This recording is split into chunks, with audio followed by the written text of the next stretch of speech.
Did you know that heavyweight boxing legend George Foreman just passed away at 76? I did see that, yes. I wanted to talk about 4 things that I personally learned from George Foreman. This whole concept that comebacks are always possible as a business owner and as a sales warrior. Just the inspiration of realizing that you can always come back. He's a legend. He's a hero to me. I didn't know he was a hero of yours. I'd love to hear it. All right, here we go. Hey, and welcome to Jason Forrest Show. I'm with my wife, Mary Forrest, and today we're talking about all things giving ourselves sales freedom. And we're doing that through the lens of the legacy of George Foreman, and really talking about like the lessons that we learned from him, and of course, how does that apply to being mentally tough as the ultimate sales warrior, learning from his processes, his discipline, his mindset, and so much more. All right, Mary, you ready to get started? Let's do it. All right, Mary, did you know that heavyweight boxing legend George Foreman just passed away at 76? I did see that, yes. Yeah, it's pretty crazy. He's a legend. He's a hero to me. And so what I wanted to do is I wanted to talk about 4 things that I personally learned from George Foreman, and obviously how that applies to my life and mental toughness. I'd love to hear it. All and right. I didn't know he was a hero of yours. So this is a new thing for me. Yeah. So the first thing that I just love about him is that this whole concept that comebacks are always possible. I mean, he definitely retired, and then he decided to at the age of 45. He decided to have this huge kind of comeback, which I'm 46, so it's kind of crazy. And he won the championship again. And so to me, the connection to this, or what's inspirational about this, is as a business owner and as a sales warrior, sometimes you have a bad month, you have a bad week, you have a bad quarter, sometimes you have a bad year, and just the inspiration of realizing that you can always come back. You can always learn something from your mistakes. You can always come back. I think that's amazing. I remember all the stories that we used to write for Run Towards the Roar and that little TV show that we had. And the amount of business owners that were so successful, but they had stories of businesses that had closed beforehand. And that was really, I think that was the first time that I recognized that or realized that so many people went through that. And that, yeah, just because you have a bad quarter in sales, just because you have a business that closes, that is not the end of you. Yeah, it's not. So what advice would you give a sales professional, again, when they are having a bad week or they're having a bad month or a bad quarter?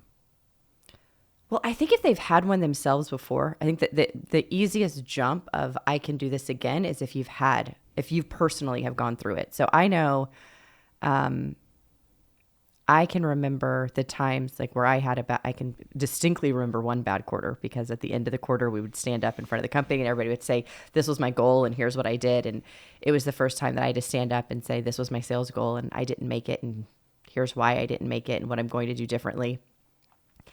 And as painful as a moment as that was for me, it was such a drive of like, I do not want to do this again and I will make any changes. So I think number one is first rely on yourself. Like go back to a time, and we all have times where we've botched it and messed up and haven't done it. And how did you personally get you out of it is going to be your number one thing.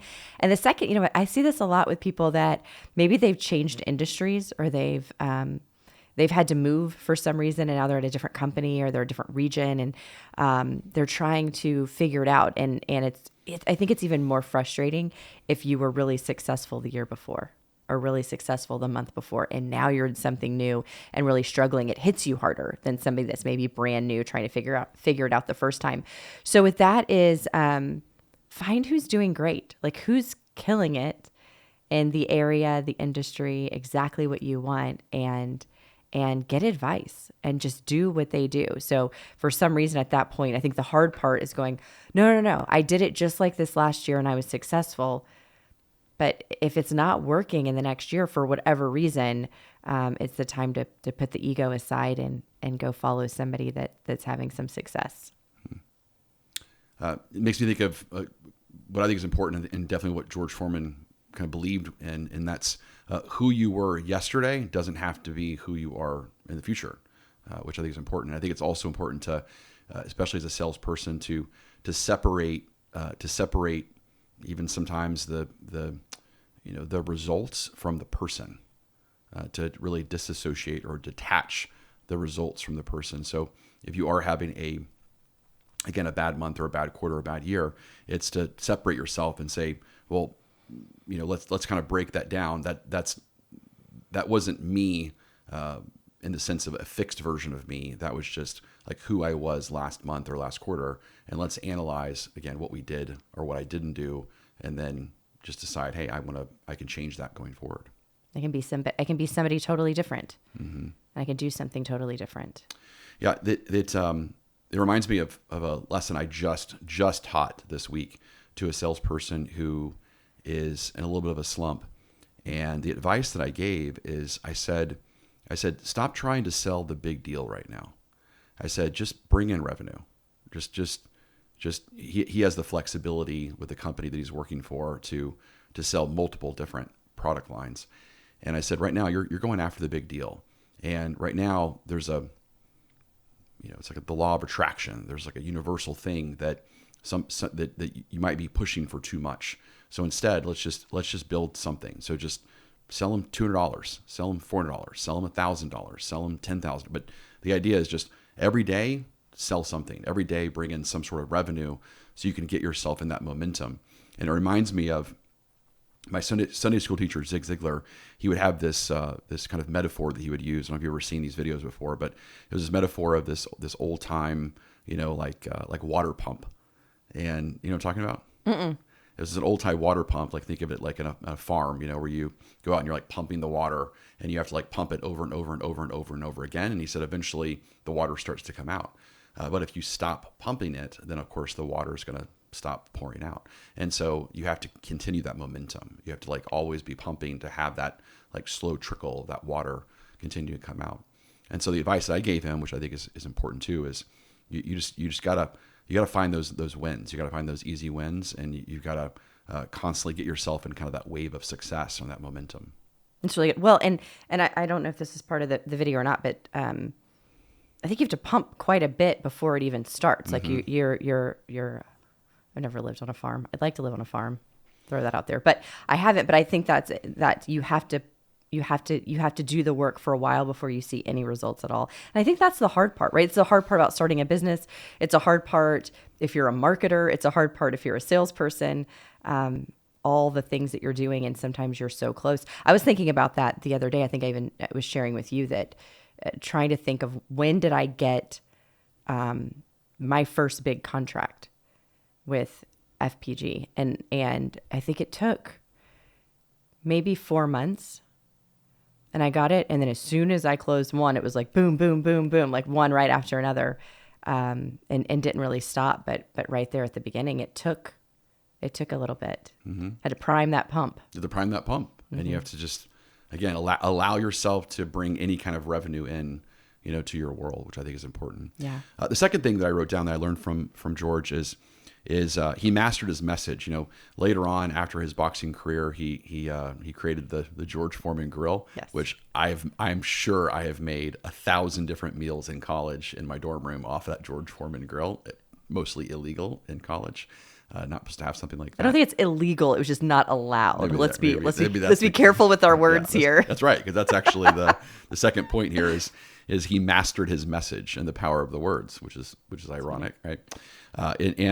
And so he was always really about selling himself first and using his language and his tone and his authenticity. And I love this quote that he says. He says that he didn't say I'm too old. He said I'm still hungry. I'm not too old. I'm still hungry. And he was basically making the concept that I'm still hungry. I still want to do more with my life, and I still want to make a bigger impact, and I still want to accomplish more. And I think that's just a great tie-in for salespeople that there's no age limit for sales. There might be an age limit if you're a professional boxer or you're a professional football player or an athlete.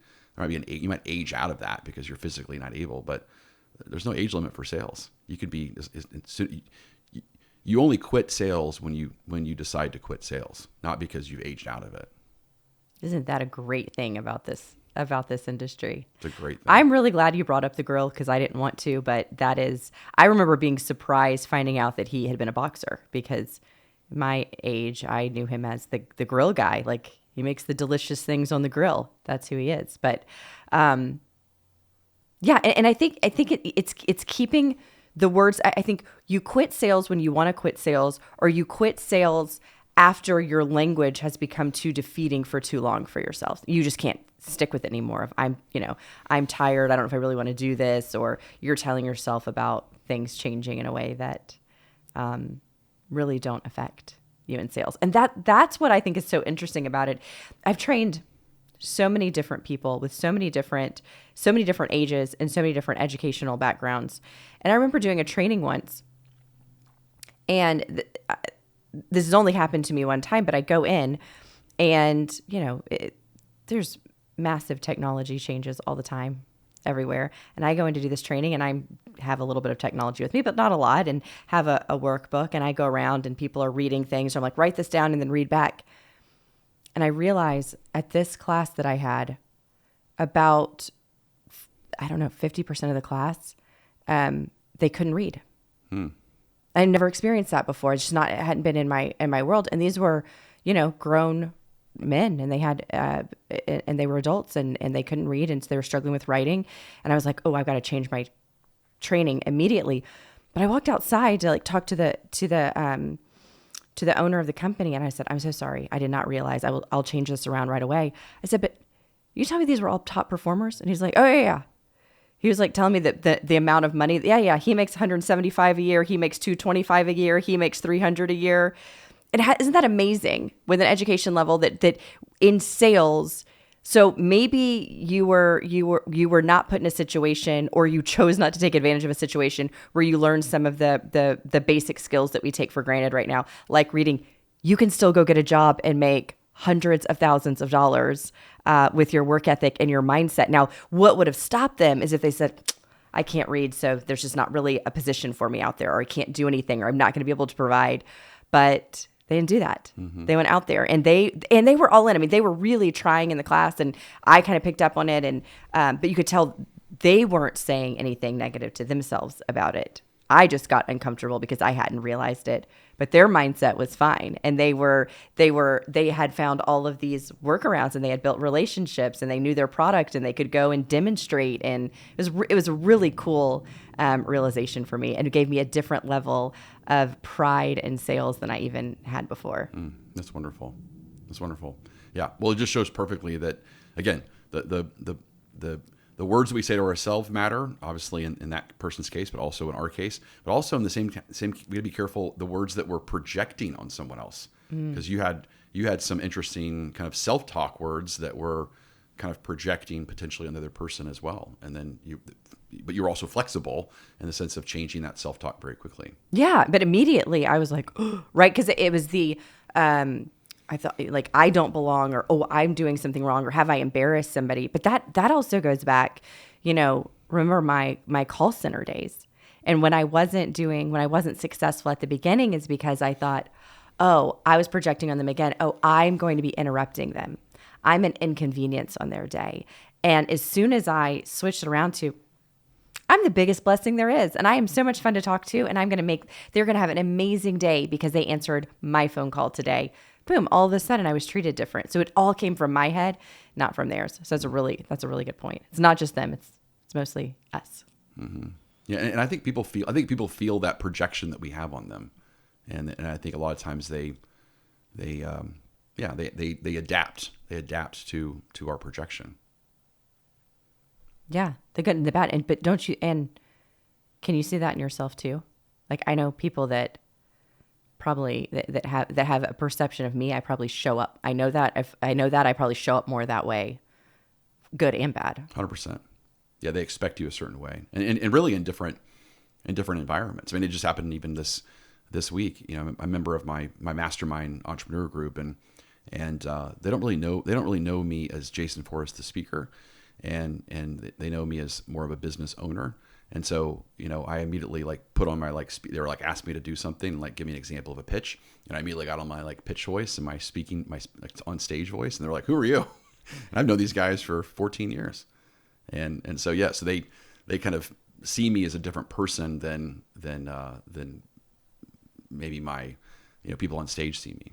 Well, and I think a lot of salespeople live in that life because the idea is that, what's the stereotype of salespeople is that they are extroverted. They're people. They're just connectors. They're, all of these things. And some salespeople are, but there's a lot of introverted salespeople. You can be a killer in sales. You can be great in sales and be very introverted at a party. I don't know if you know this, but sometimes when I do those 20 groups or different masterminds, I do these act outs of you. And when you're at a party or a social event and you don't know people, that you're just kind of like chill in the corner. You got your drink, might be on your phone. And no one in a million years would ever be walking by and be like, hey, you know what? I want that guy on my sales team. Like, you would not get picked out at a social event to be on a sales team. Like, I think you'd get passed by. So it's kind of fun for just recognizing also the stereotypes we have is why I teach it there. But I think for a lot of salespeople, who you are when you're selling it might be a very different than who you are at home or who you are socially with your family. Mm-hmm. And I actually think the whole extroversion, introversion thing, I mean, it's in some cases just kind of an overgeneralization, right? Because it really has a lot to do with just your preservation or prioritization of your motivation. You like that phrase? Yeah, say it again. So it really your resources. Yeah, it has more to do with your prioritization of your motivation. So for me, for example, I'm conserving my motivational energy to decide who is my mark. So if I'm in a social setting and I feel like I'm just not motivated, or I don't feel like there's a mark there that I'm going after, right? Then I'm also going to conserve my energy. It's like a lion sleeping throughout the day and then deciding when they're going to strike. Yeah, I get that. But I think about that too, like with my dad, how quiet he was when he would get home at the end of the day and like have dinner, and he was kind of silent through it. And it wasn't until I was an adult and I realized it's because he's been talking all day selling. He has been, the whole time he's in the car, he's on the phone. Everywhere he goes, he's on. And so he's just kind of like done at the end of the day. But we both know that Dad is an extreme extrovert. He meets everybody. He talks to everyone. He's the mayor of sandals. 100%. Yeah. Yeah. So I think I think people should do that. I think people need to think about, are they really extrovert, introvert, or is it more just a prioritization of their motivational energy they're using on who they're going to spend time with, and where does it make sense to spend time with them versus not spend time? Yeah, it's true, because if we're off work and we are on vacation somewhere, you are Mr. Social Butterfly. I really meeting am. Everybody. Yeah, you know everybody at the pool bar. You know everybody everywhere. Yeah, I love it. I love bellying up to the bar with complete strangers on the pool bar and striking up a conversation. But I'm also not having to use my energy or my motivation that day to go sell anything. So I don't have to conserve it or prioritize that motivation. Yeah, really good. Cool. Okay, what's number 3? So number 3 is discipline and training. So discipline and training. So, George didn't just show up and fight. He trained like a machine, both in his youth and, of course, in his 40s comeback. And so to me, the tie-in, of course, from a sales warrior is a sales warrior is a machine. The ultimate sales warrior is a machine. And a sales warrior does not wing it. A sales warrior does not just show up for a fight. A sales warrior prepares. A sales warrior has mapped out every single move that they're going to make. And I've always said selling is more like chess than checkers. A great salesperson is always thinking 2 or 3 moves ahead. And they're thinking about, what could go wrong, and what are the 5 problems that could go wrong, and how do I avoid those, and how to prepare for those, and how to role play, and just all that is preparing for the big match, for the game. Yeah. Well, and I think from an outsider in any arena, it will look like somebody is winging it. I remember our coach Satyan saying to us one day, "You have earned your flow." Being that we have practiced and studied so much that it looks like things are off the cuff, or they might be off the cuff, but they're not winging it because we've earned our flow in sales. Or even, I guess, probably maybe teaching a class and things too. But I think you were teaching about stories and storytelling to somebody this week who was like, "Wait, you don't just say the story that comes in your head." You're like, "No, I know what I'm doing. There's a purpose for everything." There's a purpose for everything, and again, there's also that framework. And so like in for example, one of the frameworks that we teach when it comes to when it comes to presentations as a leader or a salesperson, we call it the influence curve. And it's just a very simple 4-step framework of first is your hook. It's your tweetable line. It's your kind of catchy phrase, your big idea. And then number 2 is the evidence, which is the facts or the story or the example that backs it up. Number 3 is the approach. Here's the 3 steps to do blank. And then number 4 is the application. Here's how it applies to you specifically. And so, but because we have that framework in our head, anytime anyone asks me anything, I can immediately take the framework and I can apply it to whatever I'm teaching, based upon something. So again, the current event of George Foreman, passing away or whatever happens, immediately I can kind of connect the dots and put it in that framework. And so that's really what George is also teaching, is that when he was in the ring, he wasn't winging it. He had all of these frameworks that he had put into his system over and over again through repetition of training. And so when the opponent was coming at him in a certain way, he knew what to do. He knew how to bob and weave, and he knew how to do certain things because of these disciplined frameworks based on his training. Yeah, and he could think and react faster because all of those frameworks, all those combinations, they're all embodied. So it's not, you can quickly go in between them. 100%. Pretty cool. And that's what sales is doing, right? It's interesting with some of the more advanced classes that I have now. I'm going and at this point saying, okay, I'm going to give you the 7th way to handle a price objection. I'm going to give you a 7th way to do it. So, right, it's like we've got in level 1, we're going to learn a way to handle a price objection, and we're going to keep going.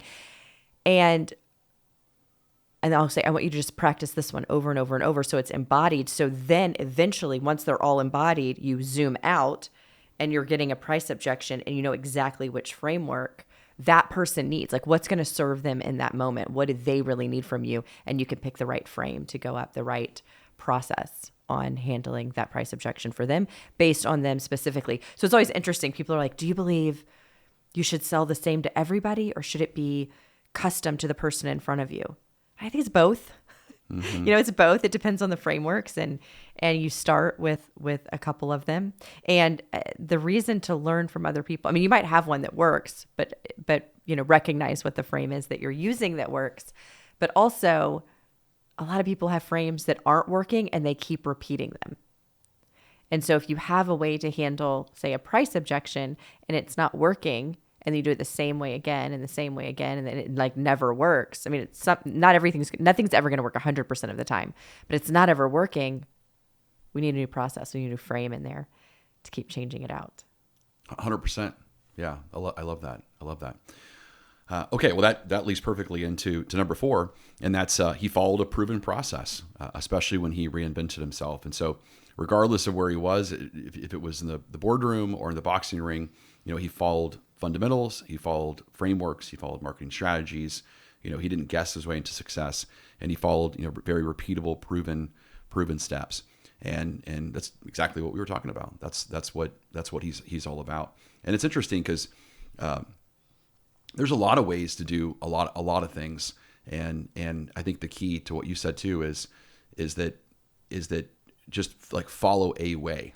There's a lot of ways to get to something. And so you need to kind of follow a way and you need to commit to that way and you need to be all in with that way. If it's our way, if it's like the warrior selling framework, then you need to do that. Or if it's someone else's framework, you need to do that. But you really need to be all into a certain way. And then if that way doesn't work, then of course you can shift and change. But I think the mistake that a lot of people make is they try to mix martial arts too much. They try to kind of dabble in a lot of ways before they've really mastered one way. And that's important to do because even the greatest mixed martial artists, they learn one style of fighting first, and then they add another style and then another style. But they're not just dabbling on a bunch of styles that would never be effective. And that is, I think, one of the biggest differences. I was thinking the other day, there was a company that we used to go out to. I'm not going to name the company, but they would hire a trainer from 4 different companies every year, and every quarter. They only did like 4 events a year, and a different trainer from a different company would come out. And we were one of those for many years. And then we just were like, I don't want to do this anymore. Like, and it was hard because I will say the people at that company, I really, really liked a lot. I really, really enjoyed them. I liked the leadership. I liked the sales team a lot, but it's a disservice to them to allow that. So it started being out of my integrity. I would prefer they go all in with anybody. Even I would prefer they go all in not with me than partially me, partially somebody else, because you never become a master. And I think what you just said is so crucial, because people do hear you say, you say that there's things that we do that are mixed martial arts of selling. We've taken from different people outside of sales a lot of times too, to say, hey, let's put this process together to make it the best. But what a lot of people don't know behind that statement is that you were all in on different systems. In fact, even other trainings out there. Before you created your own, you were a top trainer with multiple different sales training organizations that are out there, and mastered them. Like, not just master them, but you were one of the best trainers that those companies had. And then it was like, okay, now that I've mastered all of these, now I can take the best of it. But you can't pick the best of something if you haven't mastered it. Mm-hmm. It cannot be a dabbling. I cannot go to a karate class and then a jujitsu class and then make up my own thing. You need to be a black belt in all of them before you start deciding and creating the next level. Yeah, that's right. Otherwise it creates a lot of sloppiness, which we obviously don't want to do. So, to me, the big takeaway, there's so many takeaways from George Foreman, and obviously we can spend we spend, 8 hours just talking about all the things we learned from him. But to me, the big thing is that success it's not age dependent. It's not background dependent. It's not luck dependent, but it's 100% mindset, process, and language dependent. And it always goes back to those three things. So you have a person who wants to give themselves freedom in sales, and they want to be the best salesperson they can be. And they want to be free of, am I going to make my next paycheck, or am I going to sell the next whatever, or am I going to make my quota? It always goes back to the great ones focus on, I'm doing the best I can with the internal resources I have. And those internal resources are what I think about, what I say, and what I do, the mindset, process, and language. And you look at someone like George Foreman, that's all he ever focused on was, again, what is he thinking about? How is his mental toughness? How is it affecting his sport, again, in business or in boxing? And then again, his language, what is he saying to himself and others? And of course, his process, his disciplines, his frameworks that he did to prepare to be one of the best fighters that ever lived. I love it. I love his comeback. I did not know that about him on the boxing comeback, but I love that there is just a path to success, and wherever you started, wherever your first path was, whether it was academically, whether it was in music, whether it was in a sport like him, whether it was business, you can transition it and move it into the next thing and follow that pathway and have success in a different area. Mm. And I think that's just a really cool thing and a really great reminder for people that might be feeling down or beat up, or that their glory days were behind them, that they don't have to be. Yeah. There's a famous quote that I'm going to see if I can remember it here, but a famous quote that Foreman said, and that's to be a fighter, you don't have to be a boxer. Like, you can be a fighter outside of the ring. And I think that's just a great concept. And that's obviously the key of being the best as an entrepreneur, the best, the leader, the best of a sales warrior, is that, we just need you to be we need you to be a fighter and not a victim. You got to take personal responsibility for your success.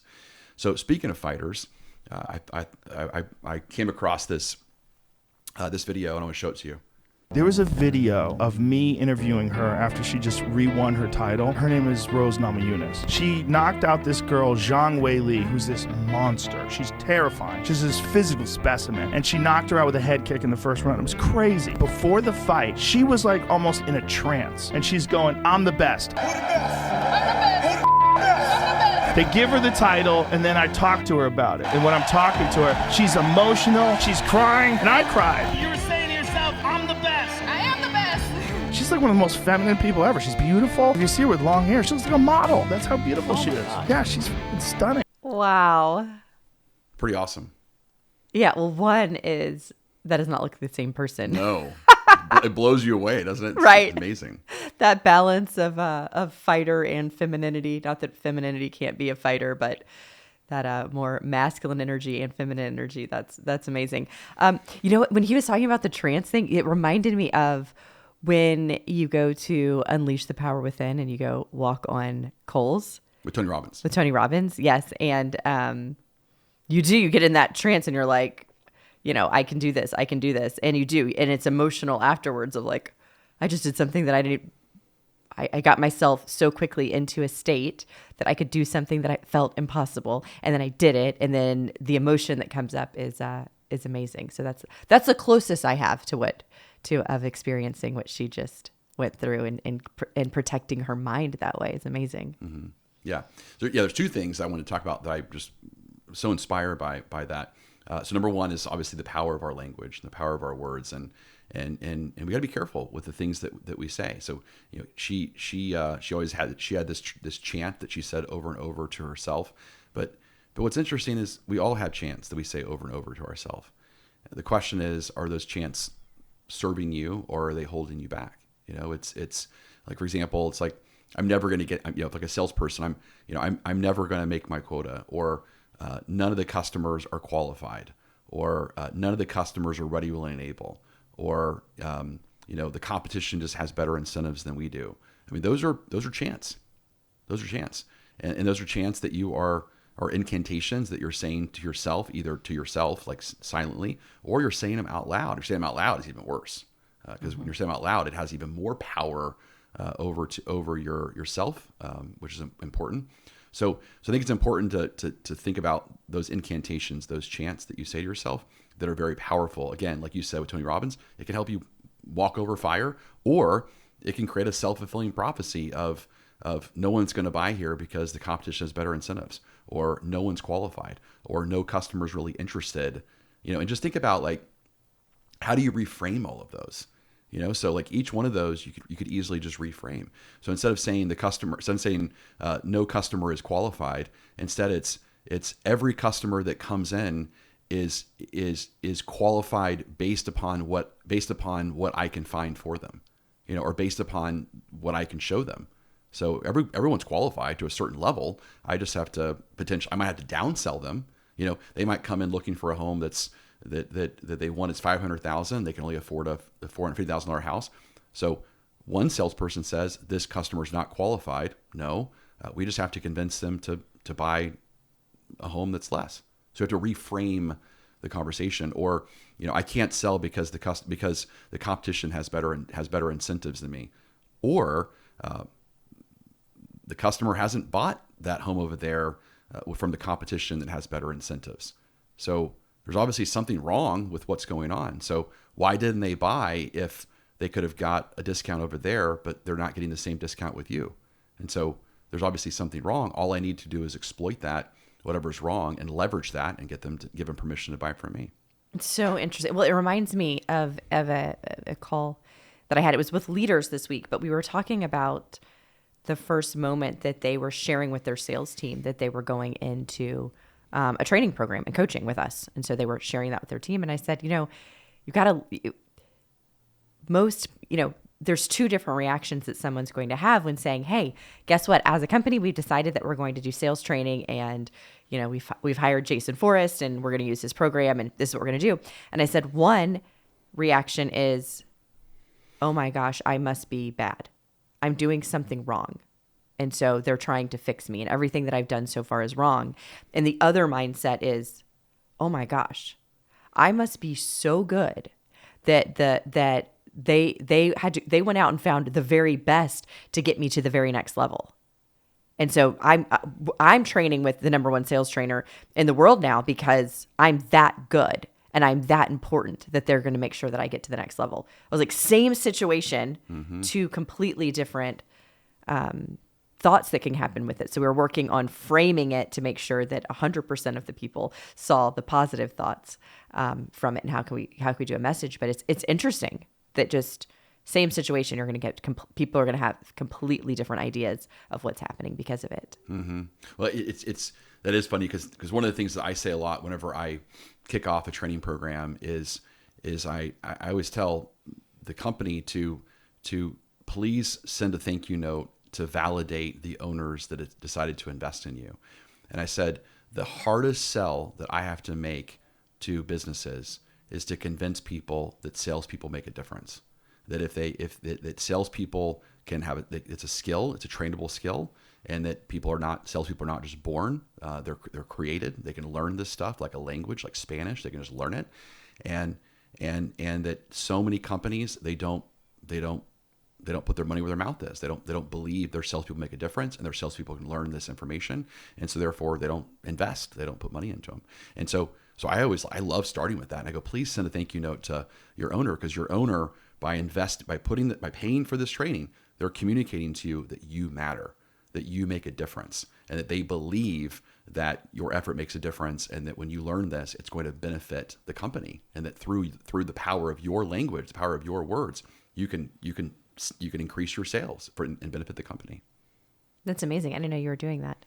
It's one of my main things I do whenever I kick off clients is to do that, because I just think it's so important. And it's, we got to remind everyone that salespeople do matter and they make a difference, and we got to be the crusaders around that. Yeah, well, and you're helping those leaders in the message too to their team that this is for you. This is because we think so highly of you, not because we think you're terrible or not doing good. People, when a sales team, I mean, the number one thing that would stop us from getting a sale is somebody being like, I don't know, this is a team I want to invest in. I don't know that these are the people. As soon as they believe in their people and they say, I've got the greatest sales team and I adore these people and then they buy training all day long. Mm-hmm. They buy training all day long. So again, I said there's two things I took from that video. So number one is, again, the power of our words, the power of our incantations, and how important it is to be careful what we say to ourselves. It's very, very important. The second thing is I was touched when Joe Rogan got teary-eyed based upon her greatness. And I just think that's a cool concept because, to me, it's something that we talk about a lot in our trainings is that, like, one of the most important character traits, I believe, of the human race, like of the successful people, is they're committed. And they show their commitment. And it's like we have three children, and Saunders is super into his music, and whenever he plays, we're attracted to his commitment to that, and we always want to watch him, and we turn off everything, and we're giving him his presence, and then we have Elizabeth with dance. We all stop what we're doing, and we give her attention and presence with her dance because she's committed to her art. And then we have Mary Jane, who is committed to cheer, and I have a cheer dad shirt on, and I was a high school Texas football player going to Aledo high school football games, with the winningest team in Texas of all time. And I'm sitting there not watching the winningest team in Texas, but instead my cheer dad shirt is watching her cheer, which is like completely crazy to me to think about. But it's because of the commitment. You get emotional. There's something emotional and something loving and touching about someone being committed to something. And that's why Joe Rogan got teary-eyed by watching her commitment. It's amazing. Well, and he got teary-eyed talking about him getting teary-eyed to watching her commitment. Like, he got teary-eyed again, and just talking about it. And yeah, that is definitely, and winners want to watch other people win. Mm-hmm. Winners are not people that are they're committed and have excellence and are winners. They love being around other people that are like that. And I think it's the same way that you and I, there's something that we don't need necessarily, or maybe even want, but a salesperson is just awesome. You can see their commitment. They've found out about us. They've done this beautiful discovery. It's been a really fun process with them. And they get to the close and I'm like, I don't really want this thing, but I just loved this process so much. And I am just so grateful. And I was able to witness an incredible sales process today. And then I go ahead and buy the thing. Mm-hmm. That's right. Because you're attracted to the commitment. Yeah. Absolutely. Yeah. And I think so. I think this is so connected to salespeople as well that a lot of times salespeople will make comments like, again, my company doesn't invest in training, like they're not into training. But then I know other salespeople that their company will buy anything for them. I mean, we've got salespeople right now that they went to their company and the company's paying $15,000 a year for that salesperson to be in our training program. And you're thinking, okay, well, why? Why is that person getting the training paid for? And I actually believe it's because of their commitment. I believe it's because they're verbally showing their commitment to their craft and how important it is for them to be a master of selling. And they're asking, I think you ask and you shall receive. I think they're showing their commitment, and they're asking, hey, I want to be better, not just for me, but for you. And here's the benefit, boss. And then the boss is like, the owner's like, no problem. If this is something you're going to commit to do, then I will fund your commitment. That's exactly what parents do all the time. We'll buy our kids anything that's within their area of commitment, because we want to fund that commitment. Correct. Yeah. And it's joyful to do that. And it feels good to pay money for those things. And at the same time, when somebody is right, but think about the other side of that. If there's people that, I know I've had people in classes before where a company is spending $15,000 a year for this person to be in, and they're not committed. Mm-hmm. And that is, now luckily today, the clients that I have, I don't have this issue with, but I know early on, and I just kept thinking, the slap in the face to your boss and to your owners that are paying this for you to not be all in with it and to not try and do your best is terrible. But it's the same, right? It's the same, again, same in families with friends. If we buy the kids something, if we take the kids on a vacation and they're like, this is the best thing in the world and this is amazing, and they're high-fiving and grateful, we're like, when do we get to take them on another vacation? If we take kids on a vacation and they complain, it's like, oh my God, I'm never doing this again. I mean, we end up doing it eventually again, but it's not, there's some space in between, right? Or any gift. It's like, I don't really want this. I'm not doing that again, right? I'm paying money and I'm helping you and it's not fun. So I think there's a great, just a beautiful skill set for humans is to be a great gift receiver, whether that gift is coming at work or at home or anyone else. To be a great gift receiver is an important skill set to have. I like that. So there's one more thing that reminds me of this when it comes to the attraction of being committed to something, because we talked about it obviously as a salesperson, showing their commitment, and if they do that, then of course their company wants to invest in them more. On the flip side, you're right. Sometimes we lose training contracts, and the reason we lose training contracts is the owner will say, it's just because I feel like my people aren't into it and they're not committed to the training, and therefore I don't want to waste money on them, which is kind of a sad thing to hear, unfortunately. So salespeople need to realize that we be careful with that. But the third way that I think commitment really shows as well is, and you alluded to this early on, is that when you're committed to your buyer, when you're committed to the prospect. And I know just recently I was working on a script with one of our sales teams. We've been training for a long time. And off the cuff, they were asking me, we need a script to like call in some prospects that have kind of ghosted us in a while, and how we can kind of get them back in, to have a sales conversation. And so the off the cuff script that I said was something basically like this. And this script, they said, has brought in more appointments than any script like in the history of scripts. It's pretty cool, right? Want to hear what it was? In the history of scripts. I love it. Yeah. So the script is basically, here's the basic framework, and that's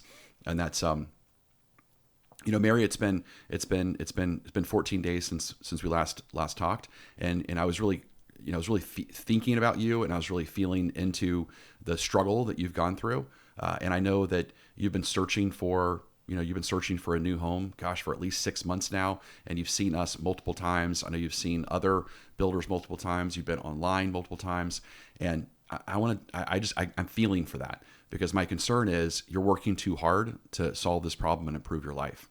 And I want to unburden you from how miserable it must be to try to find the next home to improve your life.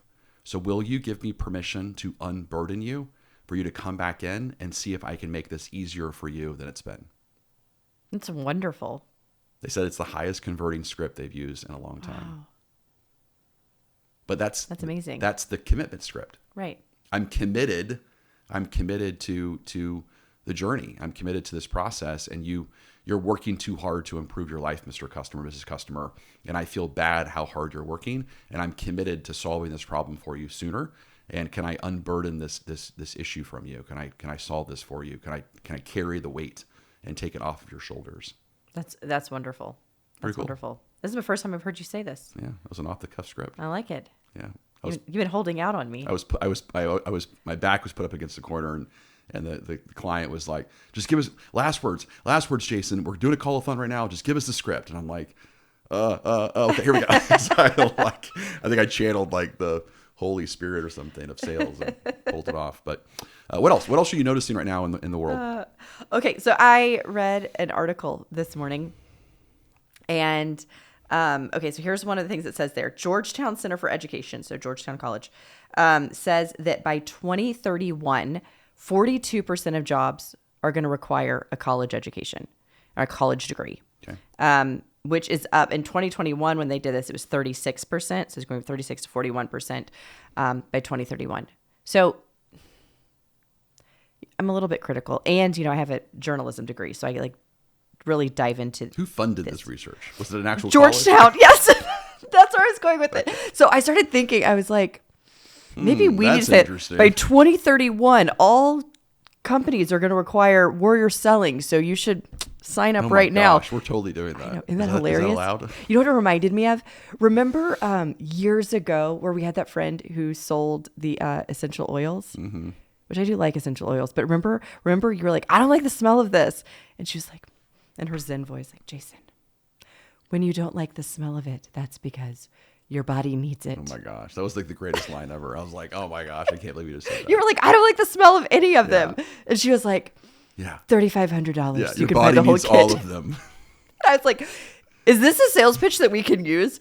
You don't like my training? That's because you need more of it. You need all the courses. Oh my God, that's a great line. Right.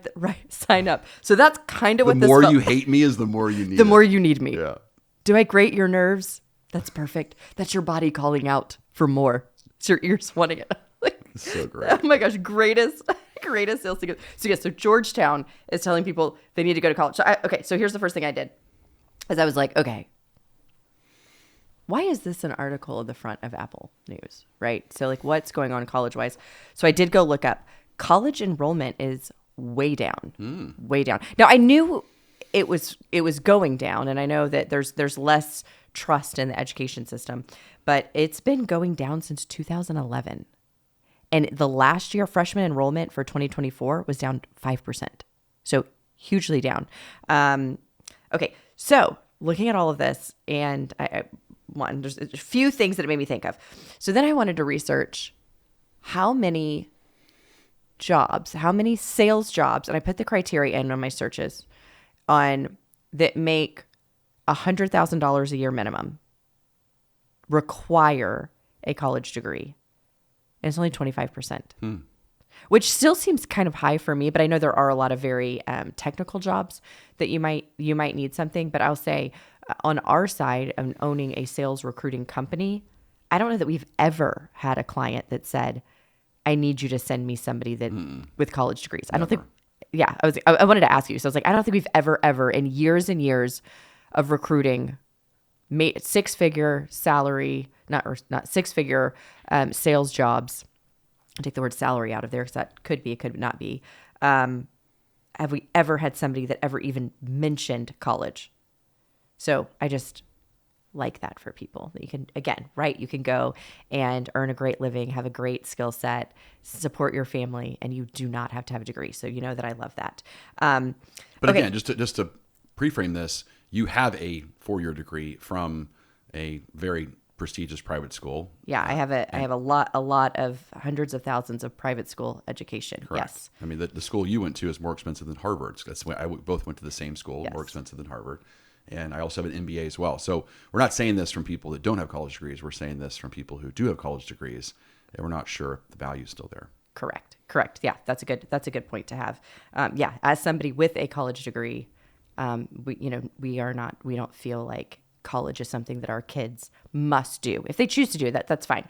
But it's not a push for us, because I don't know that the value is there. I think there's other places that you can get a tremendous amount of value. And I mean, you can go into sales, you can go learn sales, you could get, you can spend a few $1,000s with us to get a certification in sales as opposed to hundreds of thousands for a college degree. And you're not even going to take a class on sales. And if you do, it's not going to be a good one. That's for right. the most part. And if you're a veteran, yes, we will completely pay for your selling. So your whole sales training. So our $5,000 Warrior Selling 90 program, it's currently ranked #1 in the world by global gurus based on its effectiveness in sales. And if you're a veteran, every single month we allow any veteran to go through the program 100% for free. Very proud of that.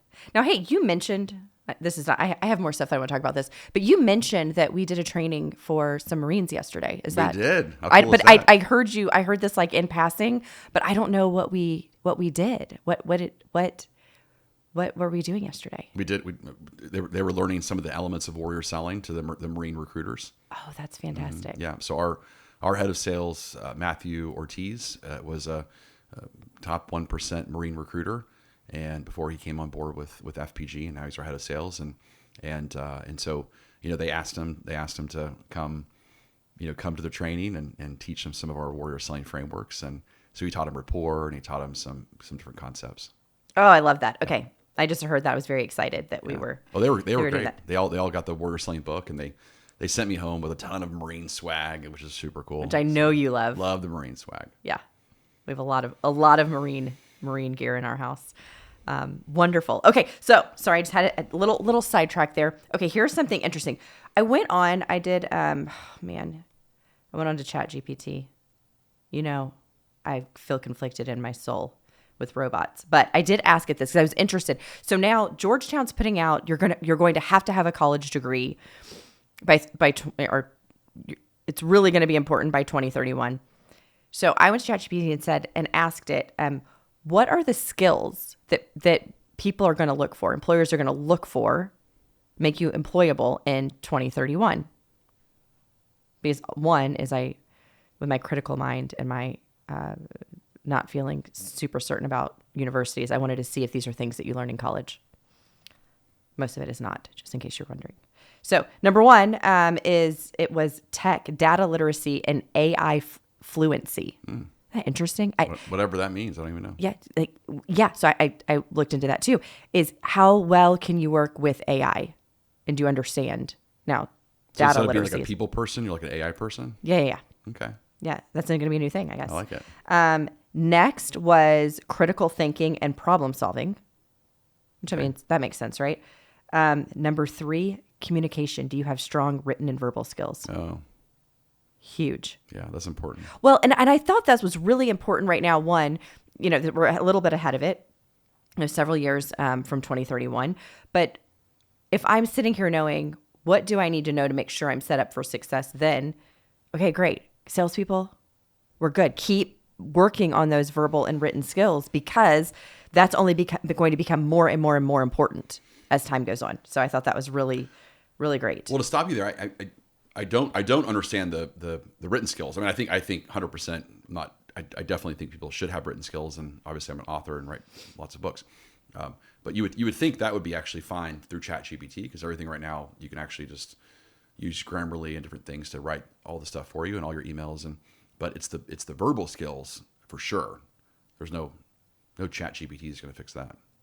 Yeah, I wonder if it's anything. I mean, I agree with you. I wonder if there are things where you're writing with people or you're editing things with people and you are struggling with that. If that would be, I don't know. That's the only thing I can think that would make it. And because I agree with you on that. And I love if we find a little flaw in ChatGPT. I secretly love problems with computer, because I like humans. I like human beings the most. So I do. I think we should filter this through now human brain. So I like that you're doing that. Number 4 was adaptability. I thought this was awesome. Can you pivot and reskill quickly? I'd never heard that word reskill. That's awesome. But can you pivot and reskill quickly? It's like George Foreman going from the boxer to the change it up. The spokesperson for the grill. Yeah. Amazing. But I was thinking about that too. Also, people that are in small businesses, you're used to reskilling because it's like, okay, John's out, so somebody's got to do his job today, and you have to figure it out because there's like not a ton of you that are there. So really good. Number 5 was original idea creation. I knew you'd like that one. Yeah. I spent a lot of time there. That's my special skill. That's your special skill. Okay. Do you know that? Do you want to know my secret to creating original ideas? Sure. Here's my secret. My secret to creating original ideas is to study everything but the subject of the idea of the like field that I'm trying to be in. So like in the connection of sales training, I spend so much time, focused on, again, athletes like George Foreman, or, the processes and disciplines of how to prepare for, again, a boxing match, or the mental toughness, or, how do you rebound? And then how do you connect that to being a sales athlete? How do you converge those things together, right? Or obviously the most famous person would be like Chris Voss. I mean, Chris Voss is really interesting because he's a big, the big interrogator, and everyone got excited about that because he brought in a whole new frame of reference when it came to negotiation skills. But again, it wasn't taught from a salesperson; it was taught from an interrogator, and he brought in that frame. And so that's what people really get excited about. And so that's the number one way that I create original thought is study, what does the Bible say, or what is this yogi or this philosophy, and then how do I apply that to sales? Yeah. That's great. Yeah. Or addiction counseling, or addiction counseling. Or when we stayed at a monastery or traveled to study with crazy or we studied masculine and feminine energy, and that was fascinating because we applied masculine and feminine energy to how do you make your customer more attractive to you not from a physical perspective, but from a mindset rapport perspective. Yeah, the same. All of those frames, and then of course all the NLP frames, which are not a little bit more connected. The Gottmans. Mm-hmm. So what was the next beliefs? thing? Yeah. Oh, are you ready to move on? I am. Okay. Well, number 6 would be dealing with difficult people. I added difficult because of the way you were speaking with me. It's actually just dealing with people. So can you do change management and conflict resolution? Change management is huge. Huge, huge, huge. So I love that. We talk in our leadership classes. It's interesting how much time we end up spending on change management. Okay, you've got a new CRM system. You cannot just throw that out to people. Here's change management. This is how you get people on board with it so that it's seamless. Change management, like I need them to change behavior now. Use the CRM. Okay, it's change management is that leadership skill of getting people to do things. And of course on the sales side as well. And then number 7, we're going to love this. We always love this, is our trade skills. Your plumbers, your electricians, your HVAC people, like trades are not going out. They're only going to become more important. And I love that. So, So I thought that was really interesting. And I thought so much of it right now connects with sales skills, right? Data literacy. I mean, if you really want to help, especially if you're business to business and you want to sell to that business, you have got to be able to speak numbers to them. How are you going to help them be more efficient, which will lead them to more profitability? Are you upping their revenue or their profitability, their efficiency through your product? And you have to understand those metrics and numbers and be able to speak that to them. Problem solving, I mean, that's what we're doing all day long. Written and verbal skills, I guess you can write it through AI, but you have to be able to speak it. So if your emails are 10 times better than the way that you speak, maybe that's the problem. It's just making sure they go together. And reskill. I mean, the markets change, your product changes, so you have to be able to adapt. And then, of course, dealing with people. So I thought all of these are sales skills. These are all things that are attributed to sales. So as salespeople, though, if we know those are going to be what's more important, is making sure that on all of those areas, I mean, I would even go through and kind of rank yourself. 1 to 10, where are you on all of these? And then have a plan of how to keep up leveling them or make sure that all of them are pretty balanced or on the high end. I love that. Well, and that kind of connects the dots to probably the number one question that people are asking in the sales world, and that's will AI replace me? Will AI replace the sales job? If you're bad, then they will. That's exactly what I was going to say. Oh, really? Look at us. Yeah.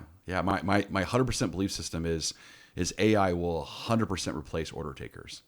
So if you're a market salesperson, an order taker that is adding zero value, and you are only as good as the supply-demand ratio. So what does that mean? It means that you're in a certain industry, in a certain market where the demand is outweighing the supply. Well, in that situation, they do not need a salesperson to convince them, because my definition of a good market versus a tough market versus a bad market is very simple, and that's how much social acceptance is there to buy this particular product or service. And so if you're thinking of buying a house and immediately your thoughts are, I should buy this house because I'm going to get no resistance. I mean, everyone around me is buying a house and it's the right thing to do. And as soon as I mention that I'm buying a house, everyone's going to say, oh, I'm buying a house too. You're buying a house. We're all buying a house. Everything's buying a house. Like that's a great market. But if people are kind of uncertain, then that's a tougher market. And consider be maybe even a really bad market would be when majority of people it's not socially acceptable to do it. Doesn't mean people aren't doing it. And so in that environment, the tougher the market is, the more AI will not replace the salesperson. The great ones, the AI will 100% replace the mediocre ones or the order takers. And so really, what does that mean? It means that the sales warrior is always going to have a job, because a warrior, as you would say, needs a war. And the tougher the situation is, the more they need the sales professional that has the right mindset, process, and language to convince a customer when it's socially unacceptable to buy what you are selling, to convince them that it's the right decision for them personally. It might not be right for their friends or family to do what they're thinking of doing, but it's about them and them alone. And the salesperson's job is to keep them on the track of that. So that's actually a very liberating thought, because... Tell me more. Well, because... I'm all about liberation. Because I don't have to be, as long as I'm upping my skills, as long as I'm doing the things that I need to do, I don't have to worry about my job.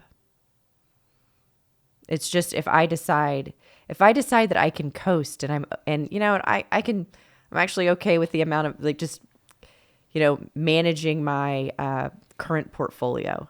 I mean, that's probably another thing that might end up, I don't know, like just the account management part of it, as opposed to going and bringing in new business.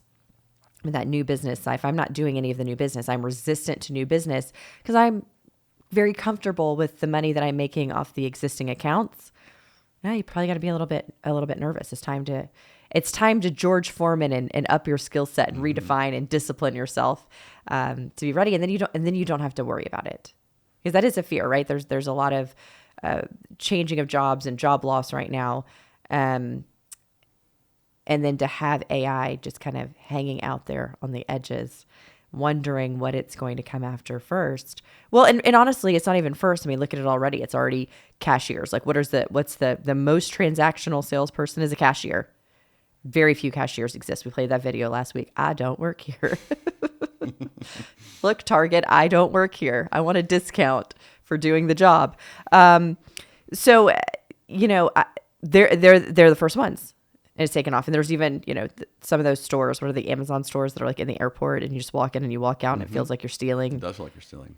Very uncomfortable. I don't like that. I'm not doing that. I refuse. Remember you went in and I was like, you send me in to go buy stuff. Yeah. Cause then it's a loophole, but I'm not walking into somewhere like I'm not getting scanned like that. So it started in that place, but it's because that's the least resistant, right? The more resistance that a person has to take, the more they're going to need a human being. There's no objections there as a cashier. So that's the first one. Yeah, that's it. I think that's great. So what does that mean? So it means as a salesperson, as long as it's exactly what my dad said, in the early 80s. I mean, during the savings and loan scandal, I remember coming home and all of my friends were getting fired from EDS and JCPenney's, and their parents and their dads were getting fired, moms were getting fired. And I just said, are you worried about losing your job? And of course he owned the company at the time, but I didn't really understand owning the company at 10 years old.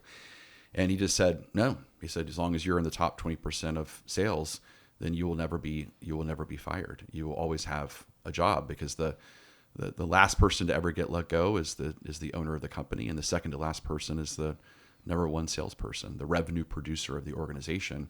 because that's really the savior of the company, is that person. And so, which really makes sense in a situation like that, because the market's really tough, the economy is really tough, therefore the demand is less than the supply.